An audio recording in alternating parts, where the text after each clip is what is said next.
On today's show, the Hawks are back in action, and they're back in the United States. The Hawks hit the floor on Wednesday evening, and Cleveland will have a little bit of a preview of that game, as well as the latest news and mailbag questions and much more on the show. You are Locked On Hawks, your daily Atlanta Hawks podcast. Part of the Locked On Podcast Network.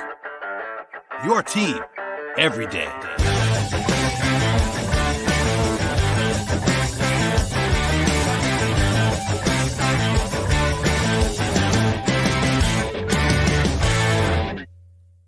Hello, friends. Welcome to episode 1325 of the Locked On Hawks podcast. I am your host, Rowland, coming to you on a Tuesday evening into Wednesday, and today's show is brought to you by PrizePicks. First-time users have a 100% instant deposit match up to $100 with promo code Locked On. That's PrizePicks.com, promo code Locked On. And today's show, we myself talking about a bunch of different things, actually. Mailbag questions, the latest news, some options that were picked up on Tuesday from the Hawks, a little bit of a preview of Wednesday's game in Cleveland, and lots of content across the board, basically, at this point. If you missed it, I definitely recommend listening to the two-part episode that I dropped on Monday and Tuesday with my friend Robbie Calland of UPROXX Sports and Dime. Mostly Eastern Conference over-unders, but also some Hawks talk on part 2 of that show and some Jae Crowder stuff at the beginning of part 1 of that two-part episode. Robbie is always a popular guest in a lot of different ways, and we'll sort of get back into our beat of just the Hawks stuff on today's podcast, but that's sort of an Eastern Conference look ahead. We'll do some more with Robbie in the near future as well on the West, but definitely recommend subscribing to the podcast. Check out this podcast across the board, whether it be on Apple Podcasts, Spotify, Stitcher, YouTube on the video side, etc., and make us your first listen each and every day. Thank you for listening as always, and we'll dive into the show right now. So basically, the big news of the day is not huge news necessarily, but it was announced by the Hawks after some reporting by Adrian Wojnarowski and Tim Bontemps of ESPN. It's an annual thing, and it's the options on Onyeka Okongwu and Jalen Johnson.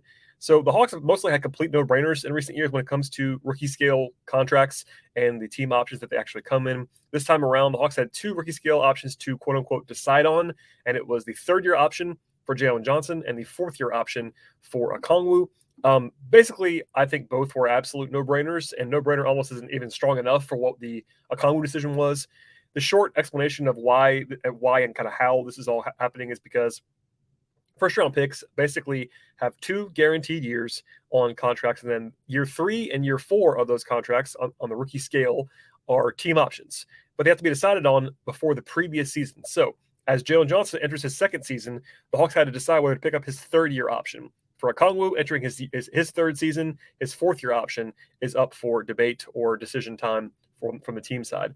With that said, the Hawks finally announced on Tuesday that both guys had their options picked up. There was no suspense here really at all. Johnson will make $2.9 million for next season in year 3. Okongwu will be making $8.1 million in year 4. And those numbers, by the way, are dictated by where they were drafted. So Okongwu being a much higher draft pick, number six overall, gets a lot more money. Johnson being obviously all the way down at 20 gets less money. DeAndre Hunter is on a big contract in year 4 because he was a top 5 pick. It's all based on where you were drafted, but those are all locked in. There's no decision to be made there other than just yes or no on those deals.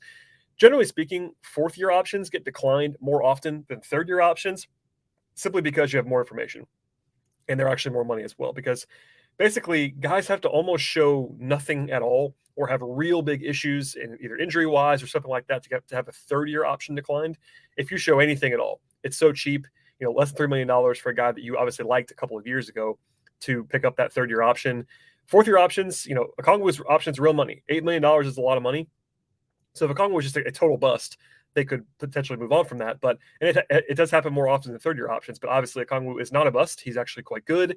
They obviously want to have him long-term, and even beyond that fourth-year option, having him for restricted free agency or an extension and match rights, all that stuff is very vital. So clearly, no brainer to pick up Okongwu's option at this point in time. So basically, what I would say is this is basically procedural.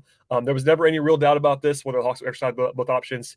It doesn't change anything contractually either. It's kind of a ho-hum kind of thing. But when Woj and Tim report on stuff, people get excited, start asking questions. So that's the latest on what that actually happened on Tuesday. This is basically a formality, but it did happen, and both guys are now signed officially for their rookie scale contracts for the third year for Johnson and the fourth year for Okongwu. Elsewhere, practice on Tuesday. I was not in the building today, so mea culpa for that. I've been bouncing around quite a bit day job things, Braves things, etc. But my pal Kevin Chouinard was in the building and was tweeting about some stuff that happened on Tuesday. And one thing, and at least the thing that I think is the biggest deal, is that David McMillan said that Bogdanovic is still limited to shooting at this point and is not practicing in full. The Hawks have not said this, by the way, just to be clear, and I'm not reporting this, but I certainly have some pause now with regard to the opener. I've sort of been giving you some couched information along the way, like, I've never thought Bogey was a lock to be back for the opener. The Hawks were obviously aiming for that, have said as much, but the opener, as I record this, is 8 days away. As you're listening to this on Wednesday, it's 7 days away, and if he's not practicing, I will be relatively surprised now if Bogey is in the lineup on opening night. Now, is that the end of the world? No, it's not. But I've gotten a lot of different questions about like how the Hawks might navigate things if Bogey is not available in a game that counts. Because right now, preseason games, they treated the first one pretty seriously in Abu Dhabi against the Bucks. But at the same time, Bogey was obviously a key part of this team. If he's not healthy, that's a question they have to actually address. So as far as that question is sort of presented to me, I think the Hawks would probably go with a 9-man rotation if Bogey was unable to play in the opener and everybody else was available. And right now, there are no other injuries that I'm aware of. So Trae Young, DeJounte Murray, DeAndre Hunter, John Collins, Clint Capella, those guys are locked in as a starters, barring injury. And I think if that in a game that mattered in the opener, I would guess that the other 4 guys off the bench that would play would be the locks, which are Okongwu and Justin Holiday. Those guys are just locked in to be in the rotation basically on opening night. And then I think that they would also use Aaron Holiday as the primary perimeter guy backup across the board, and then Jalen Johnson as the backup power forward. Now, if they used a 10th guy, it could be AJ Griffin, it could be Tyrese Martin. If I had to guess, it could even be someone like Jarrett Culver. I kind of doubt it at this point. Could be Kaminsky, I suppose. But for me, based on what I've seen so far, and also who else is in this rotation between the Holiday brothers and Jalen, I think that they would probably go with either Griffin or Martin. Griffin obviously presents them a lot more upside with the shooting that he brings. Then obviously without Bogey, shooting would be at a premium for the Hawks. But they have used Martin a little bit ahead of Griffin so far through the 2 preseason games. So we'll see. Maybe on Wednesday we'll have more information on that as Griffin has more time on the floor. He has been out of action a few different times across the summer. So that's part of this as well. And Martin is, 4 years older than AJ Griffin is at this point in time. Martin's probably a more reliable defender. I do think that Martin might be a little bit overrated defensively because rookies are bad. It's not a Tyrese Martin thing. It's that rookies struggle defensively as almost a general rule, unless you're just a special defender, which I don't think he necessarily projects to be. But anyway, I'm pretty confident in the 9 guys I listed. Again, the 5 starters, the two Holiday brothers, Jalen Johnson and Okongwu, as guys that I think would play in the opener without Bogey. It's that 10th spot if they were to even use 10 guys between Griffin and Martin, and we'll see. Elsewhere on the practice front from Tuesday, DeJounte Murray went through a full practice after he had the back spasms that cost him that second game in Abu Dhabi. I was told then it was not a huge concern, and him practicing in full today eliminates any real concern for me. I don't think there's any question about him being ready to play. If there's a recurrence, that'd be more of a question mark. But right now, he seems to be on track to play on Wednesday and then on Friday and then beyond. Also, Nate McMillan was asked about if he expected Jalen Johnson to play on Wednesday, and he said, quote, absolutely. That's for Kevin Chouinard and Lauren Williams. And listen, we want to see Jalen. Everybody wants to see Jalen after he did not travel to Abu Dhabi with the illness. So he'll have his debut on Wednesday. I'd imagine the Hawks want to see him early and often in those games on Wednesday and Friday. So sort of circle that at this stage, and we'll see plenty of Jalen Johnson in the future, I would imagine. All right, we'll get to some Jae Crowder stuff in a moment, as well as some top 100, some GM survey, plenty of stuff to get to on today's podcast. But first, a word from our sponsors on the show. Today's show is brought to you by PrizePicks. If you're looking for a daily fantasy option this year, check out the award-winning app at PrizePicks. PrizePicks' daily fantasy is made easy. I love it, and I know that you will too. It's so very easy to use. I can attest to that because I've been playing on it for quite some time across various sports. I'm really enjoying the daily grind of going through all of the numbers. All you have to do is pick 2 to 5 players and weigh in on whether they'll have more or less than a certain number of points, rebounds, assists, or any other stat that you might be interested in across sports. What if the 10 times on any entry? That's always a lot of fun. And you're not competing against other people. Actually, instead of going just against the projections that are available at PrizePicks, and they offer numbers across sports. That includes NBA, college basketball, WNBA, NFL, college football, MLB, NHL, PGA, soccer, esports, NASCAR, tennis, MMA, boxing, cricket, and much more. Entries can be done in just a minute or less. It's just that easy. And PrizePicks has safe and fast withdrawals. They're operating across the board now in more than 30 states and Canada. Download the app at PrizePicks in your app store or go to prizepicks.com to sign up early and play daily fantasy sports. First-time users have a 100% instant deposit match up to $100 with promo code Locked On. If you deposit $100, PrizePicks will give you $100. If they give you $50, that's the same thing. 100% of whatever you deposit up to $100, PrizePicks will match it. Do not forget to enter the promo code Locked On and sign up for that instant deposit match up to $100. Check it out now at PrizePicks. All right, and I've got a few questions about Jae Crowder. I did talk about this a little bit ago, a couple weeks ago, even when Crowder just first wanted out of Phoenix, reportedly. I think it was Zach Lowe who kind of brought up the Hawks as a potential option for Jae Crowder in a very hypothetical sense.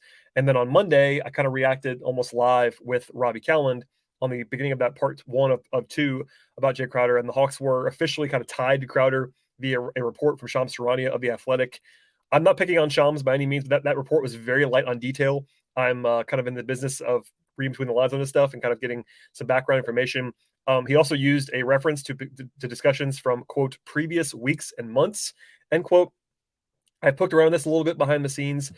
Nothing is imminent that I can gather at this stage. I think talks are pretty old at this point, maybe even dating back to like pre-Mo Harkless trade. Like it's probably talked about. In fact, can pretty much confirm the Hawks have at least called on Jae Crowder at some point along the way. But I think it's been a little while since the talks actually happened. I do believe, just as a short version here, I think Crowder would help the Hawks, but there are basically only three paths that I can potentially even see to a deal. One would be what I talked about with Robbie, like a Justin Holiday-based package with Justin Holiday plus something else. I think perhaps the most likely construction of all, if this were to happen, and by the way, that's a huge if, and I would say probably not going to happen, but still, would be like a Justin Holiday and Jalen Johnson package. Number one, Holiday is a useful player for Phoenix who's trying to win now. Johnson makes more money than a minimum guy makes, and also would be a future-facing guy for the Suns to kind of use in the future.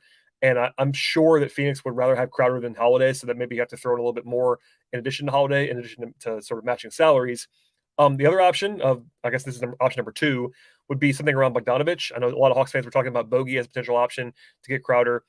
Number one, I'd rather have Bogey. That's something I just want to say out there at the top. Bogey, especially for his shooting on this Hawks roster, I think would be a bigger priority for me than getting Jae Crowder.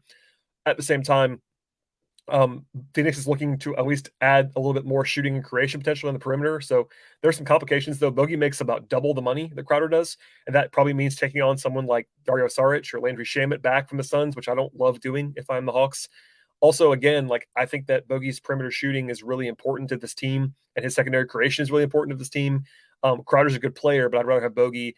And also, the last kind of path to a potential Crowder pursuit would be like a bigger deal involving John Collins. I don't see that really happening though now. That was another question people sort of asked me is like, could this involve Collins? I mean, it could, I suppose, but if this is back in July and the Suns were trying to put a big offer on the table around Crowder and like a couple of picks and whatever else for Collins, that would have seemed plausible to me. But the Hawks are still trying to win now. And like Crowder's a starting level power forward, but he's not as good as John Collins or even close. So that's part of the deal here as well.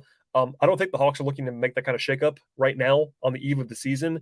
And, while Collins has been on trade talks for a long time, the Hawks have been asking for a lot for him, which is why he's still on the team. So that's part of the deal there. So, and also I've seen some popular like Jae Crowder and Cam Johnson kind of thing for John Collins.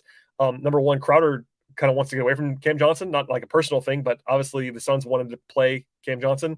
And part of the thing with Crowder is he wants to play. Like I think almost certainly his role in Phoenix right now would have been larger than what he would have in Atlanta, because while Cam Johnson's a good player, he's not as good as John Collins, not quite as firmly entrenched. Crowder's a veteran. And I think that Crowder would have a harder time getting on the floor in Atlanta than he would in Phoenix. But anyway, overall, what I've been saying is there's not like an easy move. Are there constructions that possibly could work? Sure, there are. I think that Holiday and Johnson package does make some sense if you were just like in love with Jae Crowder. I personally would not do that. That was one of the questions I got was like, would you be interested in this Justin Holiday, Jalen Johnson thing? I wouldn't do that. It's not an atrocious deal if you're the Hawks. It's definitely a present-facing move because I think the upgrade from Holiday to Crowder is an upgrade, but not a huge one, and they're a little bit different players in some ways. And I think Jalen Johnson, I'm probably a little bit higher on him than the league is at this point, but that's a pretty hefty price to be paying in the short term. And also, you're weakening your depth even more because right now both Holiday and Jalen are in your rotation. If you turn two of those guys into one, you're a little bit shorter than you were before, and you already kind of lost some depth in the offseason. So anyway, not perfect trade partners, these two teams. And with the Suns, honestly, this is a big part of this too. They're not a rebuilding team. The Suns want some stuff back for Crowder that actually helps them now. And I think Justin Holiday fits that bill. But for a lot of these, like, maybe teams like trying to sell like Utah or teams like that, they're like are trying to like transition. It'd be a little bit easier to get a third team involved, whatever you need to do. Phoenix wants to have good stuff back, and I'm not sure that sort of, in fact, I am sure that probably adds a little bit of complexity to the discussion. So my overall feeling after doing some digging in the last day or so is that this does not feel imminent. The Hawks could make a move for Crowder, would not like absolutely stun me, but I have been kind of told that it's not quite close at this point in time, and I don't expect it to happen. If I certainly had to guess, I would say this does not happen anytime soon. Okay, from there. The annual GM survey came out in the last week or so. Every year, John Schumann of NBA.com puts together a survey of the league's GMs for NBA.com, and it's a controversial thing always. Without fail, it's sort of engineered to be controversial in some respects. There are always some crazy votes. It's kind of always been questioned on like whether GMs actually do it or whether they kind of pass it off to staffers like the AP poll in college football does, or the coaches poll does in college football. But alas, that's not John Schumann's fault, who's very good, by the way. John Schumann's one of the best writers in the country. He's excellent. And as a note, GMs are not allowed to vote for their own guys. So if you want to, whoever's voting for this between Travis Schlenk or Landry Fields, back in the Suns conversation. But anyway, you can't vote for yourself or guys on your own team. It's always having conversation. It always creates some news cycles. I wanted to kind of flag some stuff that pertains to the Hawks and kind of talk about it real quickly here. On the team side, 6 different teams from the East got at least one vote as a top 4 team in the conference, but the Hawks were not among them. The 6 teams that got votes were Milwaukee, Boston, Philadelphia, Brooklyn, Miami, and Cleveland. As I said on the Over Under show, I think I like the Hawks better than the Heat and the Cavs, and the Nets are just one giant shrug. But I certainly think that the Hawks would be a top 4 team for me ahead of Miami and Cleveland. You can certainly debate on Brooklyn, but the only teams that I kind of have firmly ahead of the Hawks, and even then firmly is kind of relative, but teams that I think should be ranked ahead of the Hawks are Milwaukee, Boston, and Philly. Everybody else, I think either I have behind the Hawks or in the Brooklyn category of just giant question marks. Anyway, that's a little bit of a nudge ahead, sort of against the Hawks on this GM survey. The Hawks also got no votes for most improved team. They did get at least one vote for the league's most efficient offense, but not in the top 6. That's a little bit of a weird one after they were number 2 in the league last year. By the way, last year, the Hawks were number 1 in the league in the promising young core voting. This year, they got no votes at all. Now, I'm assuming that has to do with Trae Young maybe graduating out of the young core conversation, but that's not listed in there, so I'm not sure if I'm reading between the lines, but that would be kind of the explanation that I would at least buy, but we'll see. Individual stuff was pretty sparse for the Hawks. Trae finished 4th in the best point guard in the NBA question. The only thing that really bothered me about that was that he's behind Chris Paul. I love Chris Paul. It is extremely silly in 2022 to have Chris Paul ahead of Trae Young on a list about current play. Trae is a lot better than Chris Paul in 2022. Now, again, Chris Paul is a first ballot Hall of Famer, one of the best of all time. Right now, today, Trae is better than Chris Paul. It's not particularly close. So there's that. Anyway, the Hawks didn't have anybody else get votes for any other positions. Not a huge surprise there. Obviously, you're really only voting for one guy as the best blank in the NBA. Trae's the only one that's really in the mix for that. So yeah, we'll leave that there for now. Murray got at least one vote in the most underrated player acquisition category, but was not in the top 5. He was number 3 in the most surprising move category. I think that was pretty surprising on some level. There was some respect for AJ Griffin as a steal of the draft. He was number 3 on the steal of the draft category behind Jalen Duren and Tari Eason. I think I probably would have had Griffin maybe even number 1 on that list. Tyrese Martin got a vote as well. So shout out to Tyrese Martin for being a potential steal on the GM survey. And then the one that was probably the worst was that Trae Young got 0 votes for best passer in the league. Now, I know I'm always saying that I think Trae's passing is his best skill, and he's an amazing passer. I can't imagine not voting for him, at least considering that. I think Steph Curry got a vote. That's outrageous, and Steph's a good passer. Trae is a much better passer than Steph Curry. Not even close. The other ones you're going to at least understand, Jokic, Luka, Chris Paul, LeBron, those guys are all totally fine as best passer choices, but Trae is a lot better passer than Steph. So there's that. Okay. Anyway, the GM survey, not a big deal by any means. That's why I didn't wait. That's why I didn't, break in with immediate coverage of that when it came out. But now that we're here, sort of in a mailbag question kind of podcast, that's where we are on the GM survey. And one more here in the newsy section. The top 100 lists have come and gone at this point for the most part. I probably could do even more on this, but I'm trying not to feed the beast too much. But there were 4 lists that I came across that I'll touch on briefly here. One of them is actually an internal list. So BetOnline did a top 50 list that was done in partnership with Locked On, and the host recorded some clips for the rollout. I'm on that recording by proxy. There are 2 Hawks in the top 50, as you might expect. It's Trae and DeJounte. Trae's number 17. DeJounte's number 24. There were a bunch of non-Hawks stuff that I didn't like, honestly. Chris Paul's in the top 10. That's a silly ranking. Again, I love Chris Paul, but that's too high. Evan Mobley is in the top 25. That's too high for a present-day list. LaMelo Ball, same thing, top 30. No thanks. Karl-Anthony Towns is number 37. That's too low, like way too low. As for the Hawk stuff, Trae is 17 on the BetOnline list. That's too low for me. As I said before, I'd have him ahead of Chris Paul. I think he's better than Dame Lillard at this stage as well. There are a few others as well that I probably have Trae ahead of. I'm not trying to be negative about this. DeJounte at 24 is too high for me, actually. I'd have him probably closer to like 35 or so. That's not a huge gap, but like he's ahead of Towns. He's ahead of Gobert. He's ahead of Bam Adebayo. Like those guys are better than him, I think. If Murray proves me wrong, I'm happy to say so. Jalen Brown, another guy that I think is probably better than DeJounte at this point. But anyway, some good respect for DeJounte, and Trae probably a little bit too low on that internal BetOnline/Locked On list. CBS Sports came out with their top 100 list. They were actually the only main one that I have seen that had 6 guys on the Hawks in the top 100. Bogey at 94 is a reasonable placement. For the record, I probably have Bogey somewhere in that range. The one that I'll point out is that they were way too low on Capella. So Capella's 91 for CBS. We'll come back to this later on. That's too low. DeAndre Hunter is number 78. Collins at 68. Murray at 41. And Trae at 14. SI, no Bogey for Sports Illustrated. That's not a huge surprise. I think not having Bogey is totally reasonable in the top 100, I think. Collins at 73. Hunter at 63. Capella at 62, Murray at 37, and Trae at 16. And then ESPN, probably the most high profile of all of these, did not have Hunter in the top 100. They had Bogey at 100, Capella at 79, Collins 73, Murray 42, and Trae at 16. So some stuff here to hit on. Generally speaking, I would have Bogey in my like 110 to 85 kind of tier. Like I think anywhere in there would be fine for him. The injury is a question mark. His defense slipped a little bit. So that's all. It's not him being on there, him being 100, him being 94, all totally fine. Capella. Capella being 91 is just very silly. I think he's much better than that. He was in the top 65 for Sports Illustrated. He was number 79 for ESPN. I think 79 is too low as well. Not quite as bad as 91. I think Capella probably somewhere in the 60 range. Coming off of last season where he was a little bit down 2 years ago, top 50 for me pretty comfortably. But that's where we are. We'll see how that plays out, but I'm pretty confident in the better than 91 listing there. Hunter, I've said a few times on the show in the last couple of months, he's very difficult to rank because if you go by last year, he shouldn't be in the top 100. Like he was not a top 100 player last year or anything close. The metrics will paint that picture for you if you watched him, all that stuff. But 2 years ago, when he was playing really well in a short sample size, he looked really good. And there's always a little bit of projection. It's not like a listing of last year's rankings. This is for this year.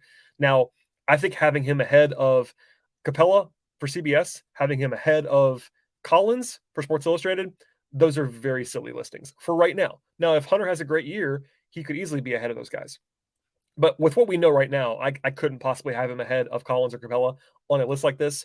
I get why that happens. You're doing some projection there. I think generally speaking, as a former top 5 pick, he gets a little bit more respect than he maybe should at this stage. But still, I do believe in the talent. So and by the way, he's looked really good in the preseason so far. So that's really encouraging for Hunter. These came out pre the actual games in the preseason, so we'll see. But I think there's kind of a wild listing on him. Like the fact that he was not in the top 100 for ESPN, but was in the top 65 for Sports Illustrated kind of paints the picture. There's a pretty wide gap on what Hunter could be this year. Collins is basically in the same range for all of these lists. He's between 68 and 73 on all of them.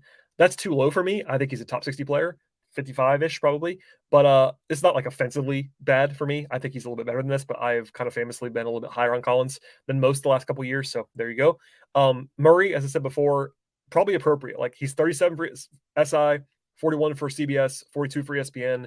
That's about right. I think somewhere between 30 and 45 anywhere is fine. And then Trae. As I said before, I think Trae is probably better than people think he is at this stage. I think Trae is probably underrated overall at this stage. After last season, I think he was underrated for most of last year. It's not crazy to me to have him 14th, but there's probably on every one of these lists I've seen, there's like a guy or two that I'm like, all right, I think Trae's better than that guy. So maybe something like 10, 12, somewhere in there for me. And we'll see. Defensively, if he takes a step forward, he can be in that top 10. Offensively, I said this before, I think he's probably a top 3 or 4 player in the league. That's how good he is right now on offense. So we'll see. We'll come back to that as we always do on the show about like his impact and stuff like that. But this is, I will say, in terms of comparing this to previous years of top 100 lists, this is less offensive. There were a few bad ones, like I think Hunter ahead of Capella or Collins is pretty bad. But in general, like it's not that bad of a listing. I think probably the craziest one I saw might have been Murray being as high as he was in BetOnline's list for the Hawks, or maybe the fact that Capella's 91 for CBS is pretty bad, but everything else not in the crazy realm at this stage. All right, before we get to some more mailbag questions, before we get out of here, a word from our sponsors on the show today. All right, and a couple of defensive questions to end the show on the podcast. Some mailbag stuff. We'll dig in now. A question from Connor, who says, what would your opinion be on a bigger defensive-heavy lineup of DeJounte Murray, DeAndre Hunter, John Collins, Okongwu, and Capella playing together? And he says, I want to see them play for low minutes, like second quarter as the starters begin to step back in. So first, it'd be a lot of fun to watch this group. I'd be interested in it for sure. They'd be good defensively, I think. Collins, some of the certain matchups would be pretty challenging because they're so big. Collins playing the 3 is something he's probably not done since he was like in high school or something. So you'd be a little bit plodding because you're playing a little bit slower. Like you have your Collins and Capella. Okongwu is a great athlete, but he's still playing the 4. They're very agile for bigs, both Collins and Okongwu, but still playing the 3 and the 4, maybe a little bit slower than some. Offensively, that has some challenges, I think, for similar reasons. Like Murray as a creator is fine. Obviously, Hunter as a number 2 guy would be fine, but they have 3 guys who are best suited as rollmen, and only one of them can shoot at this point in Collins. So I know Okongwu maybe can shoot now a little bit more, but nothing's been established at this point. So that might be a challenge. Overall, like I wouldn't hate seeing this as an experiment. I don't think it's going to happen, but I would be fascinated by it, is the way that I would say that for Connor's question. And the other one comes from Red to Play in the YouTube comments. So shouts to YouTube. I know some people in the YouTube comments don't love me, and that's okay. But hopefully everybody's enjoying the show. Does John Collins really fit on a team trying to be better defensively? Also, his salary kind of makes it hard to keep Hunter and Big O and even Murray for the long run. Are there any thoughts on the future fit for Collins? So broadly speaking to the question, and thank you again for asking it, my answer would be that yes, he does fit on a team that is trying to be better defensively. Collins is not going to be Evan Mobley or Draymond Green or this uber great defensive player. But I think at this point, he is average at worst and probably better than that defensively as a 4, especially at the 4. Like if he's at the 5, different story. But for the most part, he's playing the 4, and I think he's pretty good at the 4 defensively. Now, he does have weaknesses and strengths like anybody else does. Weaknesses defensively against like smaller guys. He's not the quickest in the world. And playing in space against like small ball units. Like if you're playing Jason Tatum at the 4, he's going to have some trouble. But against like a normal 4, he's totally fine there. And strengths wise, I think he's definitely above average as a backside rim protector as a 4. Rebounder as a 4, he's pretty good. Again, as a 5, not so much. At the 4, though, he's better than most. Collins has come a long way in terms of his defensive feel and his positioning.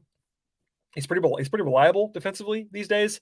The problem is his reputation is not really caught up to that just yet. He was bad early in his career. That's definitely true. He has a reputation nationally, especially as a tweener, that because it seems like he played center a lot early in his career.